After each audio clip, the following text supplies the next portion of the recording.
కోపంలో సమాధానం చెప్పకండి. సంతోషంలో వాగ్దానం చేయకండి. ఒత్తిడిలో నిర్ణయం తీసుకోకండి. అవసరం లేని చోట అబద్ధం చెప్పకండి. జరిగింది జరుగుతున్నది, జరగబోయేది అంతా నీ మంచికే అనుకో.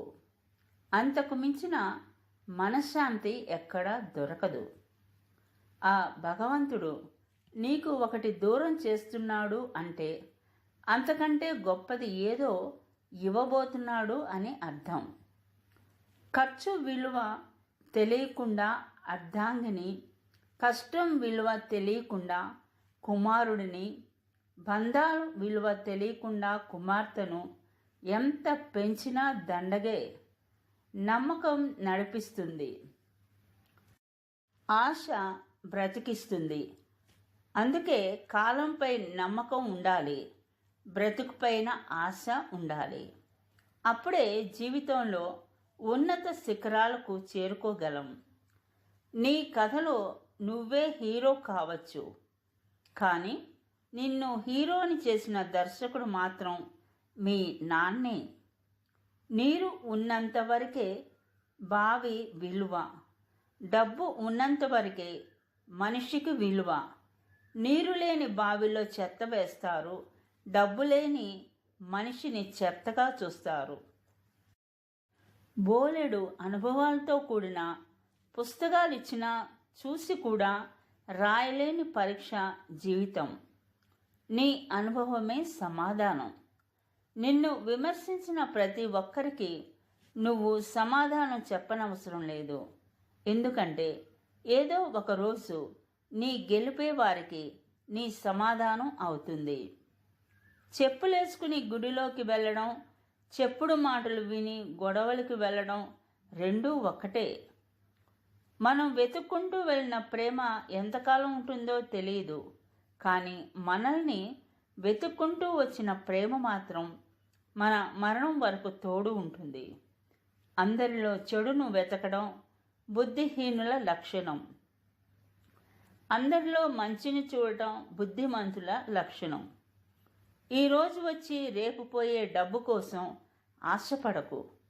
జీవితాంతం తోడు ఉండే బంధాన్ని వదులుకోకు.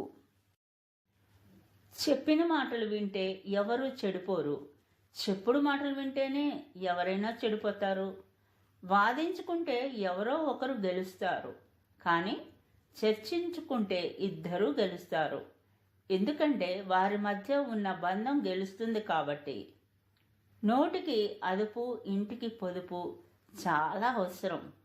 రాత రాసి ఉండాలి, గీత గీసి ఉండాలి అంటే కుదరదు. కష్టపడితేనే ఏదైనా వస్తుంది. అది ఆస్తి అయినా సరే, నువ్వు అనుకున్న లక్ష్యం అయినా సరే. కడుపు కాలినోడి అడుగు మెతుకు విలువ చెబుతాడు. కష్టాలు పడినవాడిని అడుగు బ్రతుకు విలువ చెబుతాడు. నీ ఆలోచనలే నిన్ను బలవంతుడిగా మారుస్తాయి. అందుకే ఆలోచనలు ఎప్పుడు దృఢంగా ఉండాలి. మనం వెళ్ళిన చోట మర్యాద ఇవ్వలేదు అనడం తప్పు. మర్యాద లేని చోటుకి వెళ్ళడం మనం చేసిన తప్పు. 4 రోజులు అన్నం పెడితే జంతువులైనా విశ్వాసంగా ఉంటాయి, కానీ మనిషికి ఎంత చేసినా కృతజ్ఞతే ఉండదు.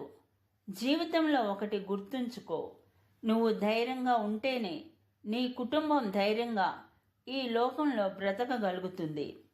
జీవితంలో సుఖంగా ఉండాలంటే 3 విషయాలు గుర్తుపెట్టుకోవాలి. జరిగిన దాన్ని మర్చిపోవాలి, జరుగుతున్న దాన్ని గమనించాలి, జరగబోయే దానికి సిద్ధంగా ఉండాలి. ఒంటరితనం అంటే ఎవరూ లేకపోవడం కాదు, అందరూ ఉన్నా కానీ మనల్ని అర్థం చేసుకునేవారు లేకపోవడమే నిజమైన ఒంటరితనం. అసూయ పడేవారితోనే అభివృద్ధి గురించి చెప్పుకోవడం, ఆవేశపడే వారితో నీ ఆలోచనను పంచుకోవడం మూర్ఖత్వం. ఎంత అరగదీసినా గంధపు చెక్క సువాసన కోల్పోదు. ఎన్ని కష్టాలు చుట్టుముట్టినా ఉత్తములు తమ సంస్కారాన్ని కోల్పోరు.